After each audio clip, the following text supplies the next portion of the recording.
Hello everyone, welcome to my eco classes. I am Divyanshu Sharma.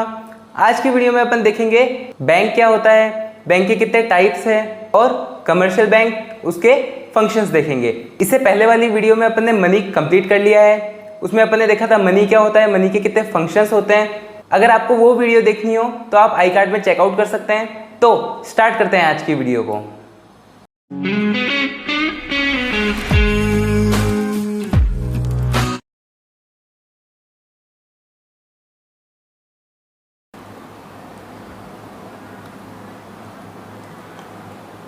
A, B, C। Start करते हैं अपन bank से। Bank क्या होता है? बैंक क्या है? Bank is a financial institution that's allow people to make deposits and receive credit. मतलब bank क्या है? बैंक क्या है? एक फाइनेंशियल इंस्टीट्यूशन है। फाइनेंशियल इंस्टीट्यूशन यानी जहां पे मनी का लेन देन होता है। ठीक है, वो क्या करता है? पीपल को अलाउ करता है। किसके लिए? बैंक में डिपॉजिट करने के लिए यानी पैसा जमा कराने के लिए, और उधार लेने के लिए यानी लोन लेने के लिए। रिसीव क्रेडिट यानी लोन लेने के लिए। ठीक है, मतलब बैंक क्या है? एक ऐसी जगह है जहां पे लोन मिलता है और अपन क्या करते हैं? पैसे जमा कराते हैं। वो क्या हो जाएगा? एक बैंक हो जाएगा। ठीक है, अब अपन देखते हैं बैंक के दो टाइप होते हैं। ठीक है, एक होता है कमर्शियल बैंक। दो टाइप है, एक होता है कमर्शियल बैंक, कमर्शियल बैंक, और एक होता है सेंट्रल बैंक, सेंट्रल बैंक। ठीक है, अब दोनों में डिफरेंस क्या है? तो दोनों में बहुत बड़ा डिफरेंस है। कमर्शियल बैंक क्या होता है? छोटा होता है। किससे? सेंट्रल बैंक से। सेंट्रल क्या है? एक बिगर बॉडी है। किससे? कमर्शियल बैंक से। वो कैसे? जो सेंट्रल बैंक होता है उसको अपन एक ऐसे मान सकते हैं कि सेंट्रल बैंक क्या है? Father of all banks. मतलब सेंट्रल बैंक क्या है? फादर ऑफ ऑल बैंक्स है। मतलब ऑल बैंक्स है नहीं, ऑल कमर्शियल बैंक्स। ठीक है, अब जैसे अपने घर में क्या होता है? पापा होते हैं, वो किसको कंट्रोल करते हैं? अपने बच्चों को कंट्रोल करते हैं, देखते हैं वो क्या कर रहे हैं क्या नहीं कर रहे हैं, उनकी अगर कोई ज़रूरत होती है उसको पूरी करते हैं। ठीक है, वैसे ही सेंट्रल बैंक क्या करता है? कमर्शियल बैंक की देखरेख करता है, उसकी ज़रूरतें पूरी करता है। वो देखता है कि वो सही चीज़ें फॉलो कर रहा है या नहीं कर रहा, जो भी उसने गाइडलाइंस दी है उसको मान रहा है नहीं मान रहा। तो वो क्या होता है? सेंट्रल बैंक का काम होता है कि क्या करना? देख रेख करना। किसकी? कमर्शियल बैंक की। और पॉलिसी मेकिंग में भी हेल्प करता है सेंट्रल बैंक। और भी बहुत सारे चीज़ें हैं जो अपन बाद में देखेंगे जब अपन सेंट्रल बैंक पढ़ेंगे। आज की वीडियो में अपन पढ़ रहे हैं कमर्शियल बैंक। कमर्शियल बैंक क्या होता है? ये छोटे बैंक होते हैं। छोटे बैंक जैसे मतलब आप जाते हो जहाँ पे भी पैसा डिपॉजिट कराते हो, वो जहाँ पे भी आप पैसा डिपॉजिट कराओगे वो क्या हो जाएगा? कमर्शियल बैंक हो जाएगा। ठीक है, समझ रहे हैं अपन इस चीज़ को कि मतलब वो छोटी छोटी बैंक जहाँ पे आप पैसा जमा कराते हो और वहाँ से आप लोन ले सकते हो, वो क्या है? कमर्शियल बैंक है। कमर्शियल बैंक कौन से हो सकते हैं? जैसे SBI हो गई। ठीक है, PNB पंजाब नेशनल बैंक हो गया, कैनरा बैंक हो गया। ठीक है, और जैसे ICICI बैंक हो गया, HDFC बैंक हो गया। ठीक है, और भी जो भी बैंक है वो आप देख लेना। मतलब जो भी सारे बैंक है वो क्या है? कमर्शियल बैंक है। ठीक है, और वो किसके अंडर होते हैं? सेंट्रल बैंक के अंडर होंगे। ठीक है, अपन को ये नहीं देखना है कि कौन से गवर्नमेंट बैंक है, कौन से प्राइवेट बैंक है, प्राइवेट बैंक को सेंट्रल बैंक नहीं देखती वगैरह, ऐसे नहीं देखना है अपन को सिर्फ ये देखना है कि सारे बैंक को कंट्रोल कौन करता है? सेंट्रल बैंक करता है। ठीक है, कोई दिक्कत नहीं है। आगे चलते हैं अपन। अब देखो डेफिनेशन है कमर्शियल बैंक क्या होता है और सेंट्रल बैंक क्या होता है। ठीक है, commercial bank is a type of financial institution that is concerned with the providing banking facilities to the general public and businesses by facilitating deposit, offering loans, facilities। मतलब कमर्शियल बैंक किससे deal करता है? Commercial bank deal करता है छोटी activities से। जैसे कोई डिपॉजिट कर रहा है उसको लोन देना। लोन ले कौन सकता है? बिजनेस भी ले सकते हैं, प्राइवेट लोग भी ले सकते हैं। जैसे किसी को घर बनाने के लिए लोन चाहिए तो वो ले सकता है, किसी को बिजनेस स्टार्ट करने के लिए लोन चाहिए तो वो ले सकता है। ठीक है, तो कमर्शियल बैंक किससे डील करते हैं? इन चीज़ों से डील करते हैं, डिपॉजिट से और लोन प्रोवाइड करने से। ठीक है, और सेंट्रल बैंक क्या होता है, central bank is apex financial institution of the country. मतलब ये क्या है, मेन फाइनेंशियल इंस्टीट्यूशन है ऑफ अ कंट्री। मतलब जो भी कंट्री में मनी से रिलेटेड फाइनेंशियल चीज़ें देखनी है, ठीक है, कितना मनी सप्लाई होना चाहिए, कितना नहीं होना चाहिए, वो वगैरह सब कंट्रोल करता है, वो सेंट्रल बैंक कंट्रोल करता है। That is concern with the formation of monetary policy, वो मॉनेटरी पॉलिसी बनाने में भी वर्क करता है, ठीक है। और and the way money should be regulated in the economy, और वो देखता है कि मनी कैसे कंट्रोल हो सकता है मार्केट में, कभी ज़्यादा हो तो उसको कम करना, कम हो तो ज़्यादा करना। ये सब अपन जब फंक्शंस देखेंगे सेंट्रल बैंक के तब आपको प्रॉपर पता चल जाएगा।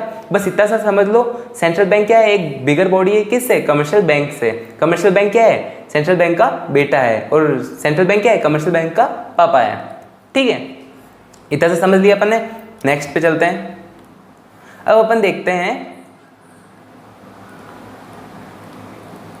Commercial bank. कमर्शियल बैंक के दो फंक्शंस होते हैं, ठीक है, इंपॉर्टेंट मान रहे हैं जो अपन, दो फंक्शंस होते हैं। एक होता है प्राइमरी फंक्शन, एक होता है सेकेंडरी फंक्शन। एक होता है प्राइमरी फंक्शन और एक होता है सेकेंडरी फंक्शन। सेकेंडरी फंक्शन, ठीक है, ये दो इसके फंक्शन होते हैं। प्राइमरी फंक्शन में इंपॉर्टेंट फंक्शन 3 आते हैं। वो कौन कौन से आते हैं, इसमें 3 आते हैं, 1, 2 और 3। सबसे पहला है एक्सेप्ट डिपॉजिट, ठीक है। फिर आता है ग्रांट लोन, फिर आता है क्रेडिट क्रिएशन, या इसको और बोल सकते हैं क्रेडिट कैश, ठीक है। मतलब बैंक का सबसे इंपॉर्टेंट काम क्या है, लोगों से पैसा लेना, मतलब एक्सेप्ट डिपॉजिट करना। मतलब मैं जा रहा हूँ बैंक में और मैं पैसा जमा कर रहा हूँ, तो वो बैंक का सबसे इंपॉर्टेंट काम है। सबसे इंपॉर्टेंट काम क्या है, डिपॉजिट एक्सेप्ट करना, ठीक है। उसके बाद डिपॉजिट आ गया, ठीक है, डिपॉजिट अपन ने पैसा करा दिया, तो अब बैंक क्या करेगा, अब अपने डिपॉजिट से वो क्या करेगा, लोन देगा। किसको, जो भी नीडी पर्सन है, मतलब जिसको भी लोन की जरूरत है, वो उसको क्या करेगा, लोन देगा, प्रोवाइड करेगा। तो वो क्या करेगा, लोन प्रोवाइड किया। सबसे पहला क्या किया, डिपॉजिट किया, उसके पास पैसा आया, अब उस पैसे से क्या किया उसने, लोन दिया। अब लोन देगा, अब ये सारे काम वो कर रहा है, कौन कर रहा है, कमर्शियल बैंक कर रहा है। तो उसको कुछ पैसा तो चाहिए, तो उसका एक और इम्पोर्टेंट काम क्या है कि वो अपने लिए पैसा बनाएगा। किससे, क्रेडिट क्रिएशन से। अब वो कैसे करेगा, जैसे मान लो ये हो गया बैंक, ठीक है, और ये हो गए पर्सन, और ये हो गए बिजनेस, ठीक है। बैंक क्या कर रहा है, पर्सन से डिपॉजिट ले रहा है, ठीक है, और उनको क्या दे रहा है, इंटरेस्ट देता है। जैसे मान लो 4% इंटरेस्ट दे दिया, ठीक है। और बैंक क्या करता है, बिजनेसमैन को लोन देता है, लोन देता है, ठीक है, और बदले में बिजनेसमैन क्या देते हैं उसको, इंटरेस्ट देते हैं। कितना परसेंट दे रहे हैं, 8% दे रहे हैं, ठीक है। अब देखो क्या होता है, बैंक को डिपॉजिट दिया पब्लिक ने, नॉर्मल पब्लिक ने, ठीक है, और उसी पैसे को क्या किया, बैंक ने बिजनेसमैन को दे दिया, ठीक है, ये इधर और ये इधर, ठीक है। तो ये एक राउंड कंप्लीट हो गया, बैंक के पास पैसा गया, बैंक ने लोन दे दिया, ठीक है। अब लोन देने से उसको मिला कितना, मान लो 8% उसको ब्याज मिला, ठीक है, क्या मिला, इंटरेस्ट मिला। अब वो इंटरेस्ट अपन ने पैसा दिया है तो वो अपन को भी देंगे, तो उसमें से कुछ परसेंट वो अपन को वापस दे देते हैं एज ए इंटरेस्ट, ठीक है। और बाकी जो पैसा बचता है वो क्या हो जाता है, उनकी इनकम हो जाती है, उनकी कमाई हो जाती है। तो वो किस में आता है, वो क्रेडिट क्रिएशन में आता है, मतलब कैश क्रेडिट में आता है, ठीक है, समझ गए। फिर अपन देखते हैं सेकेंडरी फंक्शंस क्या होते हैं। सेकेंडरी फंक्शंस कितने होते हैं, लगभग अपन इंपॉर्टेंट 4 लेके चलते हैं। सबसे फर्स्ट होता है डिस्काउंटिंग बिल ऑफ एक्सचेंज। मतलब ये क्या करता है, जैसे मैं कोई बिजनेसमैन हूँ, ठीक है, मेरे को अर्जेंट पैसों की ज़रूरत है, मेरे को पता है कि मेरे पास पैसा आने वाला है, ठीक है, जिसका मेरे पास क्या है, बिल है, कि मेरे पास पैसा आने वाला है, अब मेरे को अर्जेंट आज पैसों की ज़रूरत है, तो मैं क्या करूँगा, मैं बैंक के पास जाऊँगा। बैंक क्या करेगा, क्या आप मेरा बिल लेगा, ठीक है कि हाँ ठीक है ये 2 लाख रुपए का बिल है, 2 लाख रुपए का बिल है, तो बैंक क्या करेगी, मेरे को पैसा दे देगी, ठीक है, और उस पर वो कुछ इंटरेस्ट चार्ज करेगी, ये ऑब्वियस सी बात है, वो हर चीज़ पे इंटरेस्ट चार्ज करती है। तो वो क्या दे देगी, मेरे को लोन दे देगी लगभग जितने का बिल है, ठीक है। और जैसे ही मेरे पास पैसा आ जाएगा वैसे ही मैं इस लोन को कंप्लीट करवा करके वो बिल मेरा वापस ले सकता हूँ, ठीक है, कोई दिक्कत नहीं है। तो ये काम आता है किसका, डिस्काउंटिंग बिल ऑफ एक्सचेंज का, मतलब बिल लेके लोन देता है कौन, कमर्शियल बैंक। फिर सेकंड है ओवरड्राफ्ट फैसिलिटी। ओवरड्राफ्ट फैसिलिटी, ठीक है। ओवरड्राफ्ट फैसिलिटी मतलब क्या होता है, ओवरड्राफ्ट यानी जितना आपके खाते में पैसा है आप उससे ज़्यादा निकाल रहे हो, ठीक है। जैसे फॉर एग्जांपल मैं बिजनेसमैन हूँ, ठीक है, ये सारी फैसिलिटीज सब बिजनेसमैन को ही दी जाती है इंपॉर्टेंटली, ठीक है, ऐसे नॉर्मल पीपल को नहीं दी जाएगी। अगर दे देंगे तो वो पैसा अगर नहीं दिया तो, ठीक है, इसलिए ये कुछ बिजनेसमैन को ही दी जाती है, ठीक है। अब ओवरड्राफ्ट फैसिलिटी क्या होती है, ओवरड्राफ्ट फैसिलिटी में ये होता है कि आपके पास फॉर एग्जांपल 20,000 रुपीज़ है, ठीक है, बिजनेसमैन के पास इतना कम पैसा नहीं होता, बाकी अपन मान लेते हैं आपके पास क्या है 20,000 रुपीज़ है, और आपने किसी को चेक दे दिया 25,000 का, ठीक है, उसने चेक लगा दिया, ठीक है। अब जैसे उसने चेक लगाया आपके बैंक में है नहीं, तो मेनली क्या होना चाहिए, चेक बाउंस हो जाना चाहिए, कैंसिल हो जाना चाहिए। बट जब आप क्या हो, बिजनेसमैन हो, आपके पास ओवरड्राफ्ट फैसिलिटी अवेलेबल है, तब क्या होता है, ये बाउंस नहीं होता, बैंक क्या करती है, इसको क्लियर कर देती है, और वो 5,000 रुपये का जो डिफरेंस है उसका क्या कर देती है, ओवरड्राफ्ट कर देती है, और उसका क्या ऐसे लोन बना के चढ़ा देती है, उस पर कुछ इंटरेस्ट लेती है और उसको वापस वसूल कर लेती है जिसका बैंक अकाउंट है उससे, ठीक है, कोई दिक्कत नहीं है। फिर थर्ड होता है लॉकर फैसिलिटी। लॉकर फैसिलिटी मतलब नाम से ही पता चल रहा है आपको लॉकर मिलता है, ठीक है, बैंक थोड़ा बहुत चार्ज देती है और आपको ऐसे लॉकर फैसिलिटीज, लॉकर की सुविधा प्रोवाइड करा देती है। किस लिए, अगर आपको कोई इंपॉर्टेंट डॉक्यूमेंट्स रखने हो, आपका गोल्ड वगैरह रखना हो, तो वो चीज़ों के लिए लॉकर भी फैसिलिटी भी प्रोवाइड करवाती है कौन, कमर्शियल बैंक, ठीक है। और लास्ट क्या होता है, fourth point, purchase and sale of securities, ठीक है, ये भी एक फैसिलिटी ये प्रोवाइड करती है। इसके अंदर क्या होता है, ज़्यादा डीप में मत जाना, जब अपन सेंट्रल बैंक पढ़ेंगे ना तब इसको और डीप में पढ़ लेंगे, बस इतना समझ लो, गवर्नमेंट या आरबीआई क्या करते हैं, सिक्योरिटीज सेल करते हैं मार्केट में मनी सप्लाई कम या ज़्यादा करने से। अगर मार्केट में पैसा ज़्यादा है, मनी सप्लाई ज़्यादा है, तो सिक्योरिटीज अगर वो सेल करते हैं तो लोग क्या करेंगे, उसको खरीदेंगे, और पैसा किसके पास जाएगा, आरबीआई के पास जाएगा, गवर्नमेंट के पास जाएगा, ठीक है। तो मार्केट में जो पैसा था वो कम हो जाएगा। अगर मार्केट में मनी सप्लाई कम है और लोगों के पास सिक्योरिटीज है, तो क्या करेगी, गवर्नमेंट या आरबीआई सिक्योरिटी परचेज कर लेगी, जिससे क्या होगा, परचेज कर लेगी, मार्केट में पैसा वापस चला जाएगा। तो मार्केट में पैसा कंट्रोल करने के लिए क्या होता है, सिक्योरिटीज परचेज और सेल होती है। तो वो काम भी, परचेज और सेल करवाने का काम कमर्शियल बैंक करती है, मतलब नॉर्मल लोगों को भी करवाती है और खुद भी कर लेती है, ठीक है, कोई दिक्कत नहीं है। आगे देखते हैं, अब अपन क्या करते हैं, इसकी थ्योरी देख लेते हैं। फंक्शन ऑफ कमर्शियल बैंक, ठीक है, अपने देखा था प्राइमरी फंक्शन क्या होता है, एक्सेप्ट डिपॉजिट, क्या करता है, डिपॉजिट एक्सेप्ट करता है। The bank takes deposit in the form of saving, current and fixed deposit. Deposit 3 type में एक्सेप्ट करता है वो, किस पे, सेविंग पे, करंट पे और फिक्स डिपॉजिट पे। सेविंग क्या होता है, सेविंग अकाउंट अपन नॉर्मल लोगों का होता है, ठीक है, अगर अपन बैंक में पैसा जमा कराते हैं तो अपन को क्या मिलता है, इंटरेस्ट मिलता है, ठीक है, वो क्या हो सकता है, 4% हो सकता है, 5% हो सकता है, 6% हो सकता है, बैंक टू बैंक वेरी करता है ये, मतलब बैंक टू बैंक डिपेंड करता है कि वो कितना % आपको इंटरेस्ट दे रही है। तो सेविंग अकाउंट कौन से होते हैं, जो नॉर्मल लोगों के होते हैं। फिर बात होती है करंट अकाउंट की। करंट अकाउंट क्या होता है, इसके अंदर इंटरेस्ट नहीं मिलता है, यहाँ पे इंटरेस्ट नॉट गिवन, ठीक है, इसके अंदर इंटरेस्ट नहीं मिलता है। क्यों नहीं मिलता? क्योंकि ये क्या होता है, बिजनेसमैन लोगों का होता है, तो उनके क्या होता है, ट्रांजैक्शन बहुत ज़्यादा होते हैं कि कभी कभार 1-1.5 करोड़ आ गए, किसी में 50 लाख आ गए और एक टाइम में ख़त्म भी हो गया। तो ये अकाउंट होता है जो बिजनेसमैन का होता है और इसके अंदर इंटरेस्ट नहीं मिलता है, ठीक है। और फिर होता है एक fixed deposit account. Fixed deposit account क्या कर देते हैं, लोग करवाते हैं, किस लिए, कि उनका पैसा जल्दी बढ़ जाए। इसके अंदर इंटरेस्ट रेट क्या होता है, वेरी हाई होता है, ठीक है, कोई दिक्कत नहीं है। आगे चलते हैं अपन। फिर सेकंड फंक्शन क्या था, प्रोवाइड लोन्स एंड एडवांसेस, मतलब लोन्स प्रोवाइड कराती है, एडवांस देती है।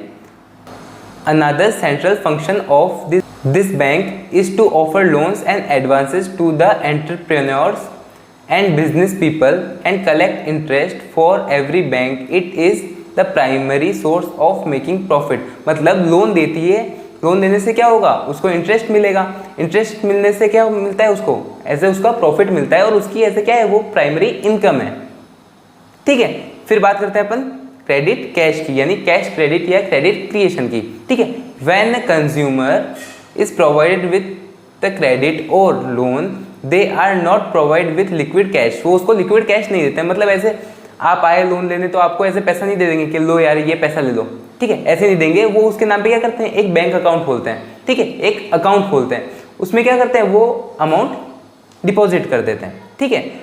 First a bank account is open for the customer and then the money is transferred to the bank account, ठीक है।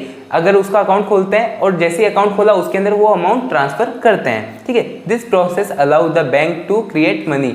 इससे क्या होता है, बैंक मनी क्रिएट कर पाती है। जैसे मैं गया, मैंने ले लिया 1 करोड़ का लोन ले लिया, ठीक है, 1 करोड़ का लोन लिया तो वो मेरे अकाउंट में डाल देंगे 1 करोड़, फिर मैं उसको निकालूँ, कुछ भी करूँ, ठीक है।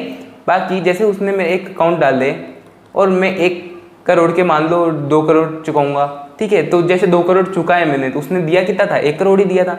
बाकी जो 1 करोड़ मैंने दिया वो उनका क्या होगा, प्रॉफिट हो जाएगा, और जैसे उनके पास पैसे आए उनको भी वो थोड़ा बहुत देंगे, ठीक है। तो ऐसे उनका क्या बनता है, प्रॉफिट बनता है, उनकी इनकम होती है। फिर देखते हैं अपन सेकेंडरी फंक्शन क्या होता है, ठीक है। सेकेंडरी फंक्शन होता है डिस्काउंटिंग बिल ऑफ एक्सचेंजेस, मतलब ये क्या करते हैं, बिल्स लेते हैं और लोन देते हैं, ठीक है। It is a written agreement acknowledging the amount of money to be paid against the goods purchase at given point of time in the future. मतलब ये गुड्स के बदले भी मिल सकता है कि अगर आपको कोई गुड्स लेने हैं, परचेज किए हैं, उसके बदले आप लोन ले दो, ठीक है।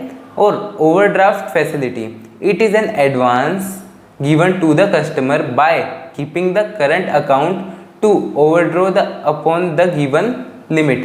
मतलब जितनी आपकी लिमिट है बैंक में, अगर जैसे अपने देखा था अगर 20,000 है, उसने 25,000 निकालवा लिए, ठीक है, तो ये क्या होती है, ओवरड्राफ्ट फैसिलिटी होती है। किसको दी जाती है, बिजनेसमैन को दी जाती है। यहाँ से देख लो करंट अकाउंट है यहाँ पे, तो करंट अकाउंट किसका होता है, मेनली बिजनेसमैन का होता है। Purchase and selling of the securities, मतलब बैंक क्या करता है, सिक्योरिटी परचेस और सेल करता है। The bank offers you with the facility of selling and buying the securities of government, ठीक है। Locker facility, a bank provide locker facility to the customer to keep their valuable और documents safely.